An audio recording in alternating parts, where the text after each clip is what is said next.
नमस्कार, मी दिव्या तुमचं सगळ्यांचं आपल्या चॅनलवरती अगदी मनापासून स्वागत करते। तर आज मी घेऊन आलेले आहे शिळ्या भातापासून कुरकुरीत वडे। तर शिळा भात फेकून देण्याऐवजी आपण याचं काहीतरी नवीन करू शकतो। तर एकदम कमी साहित्यामध्ये। तर चला वेळ वाया न घालवता रेसिपीला सुरुवात करू। तर हा सकाळचा उरलेला भात आहे। साधारणतः 1 ते 1.5 वाटी भात आहे। भात अगोदर हाताच्या साहाय्याने मोकळा करून घ्यायचा। त्यानंतर मग भात एका ताटामध्ये काढून घ्यायचा, म्हणजे आपल्याला व्यवस्थित सगळं कालता येईल त्यामध्ये। मी इथे त्यात टाकण्यासाठी 2 ते 3 बटाटे उकडून घेतले आणि ते हाताने मॅश करून त्यात टाकले। त्यानंतर मग त्यात 1 वाटी कांदा, हिरवी मिरची आणि 1 चमचा मिरची पावडर, 1 चमचा धने पावडर आणि 1 चमचा गरम मसाला टाकला। सर्व टाकून झाल्यानंतर त्यात 1 मोठा चमचा बेसन पीठ टाकलं। वरतून थोडीशी कोथिंबीर टाकली, चवीनुसार मीठ टाकलं।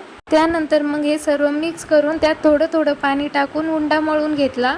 खूप जास्तही पाणी टाकायचं नाहीये त्यामध्ये।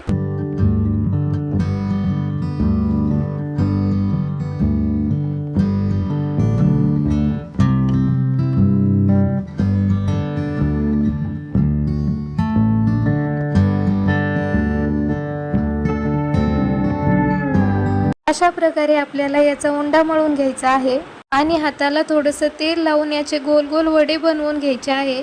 जास्त जाड ही वडे बनवायचे नाहीये, पतलेच वडे बनवायचे। अशा प्रकारे तुम्ही बघू शकता।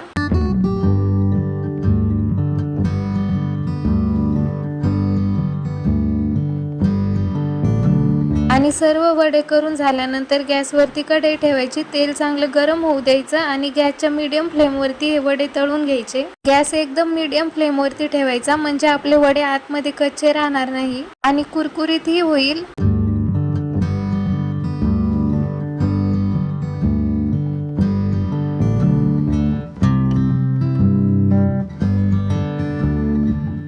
अशा प्रकारे मी सर्व वडे तळून घेतले। तुम्ही पण एकदा ही रेसिपी नक्की करून बघा, करायला पण सोपी आणि खायला पण खूप टेस्टी लागतात हे वडे। आणि आपला शिल्लक उरलेला भातही वाया जात नाही। तुम्ही हे वडे चटणी सोबत, श्वास सोबतही खाऊ शकता। चॅनल वरती जर नवीन असाल तर व्हिडिओला लाईक करा, शेअर करा आणि चॅनलला सबस्क्राईब करा।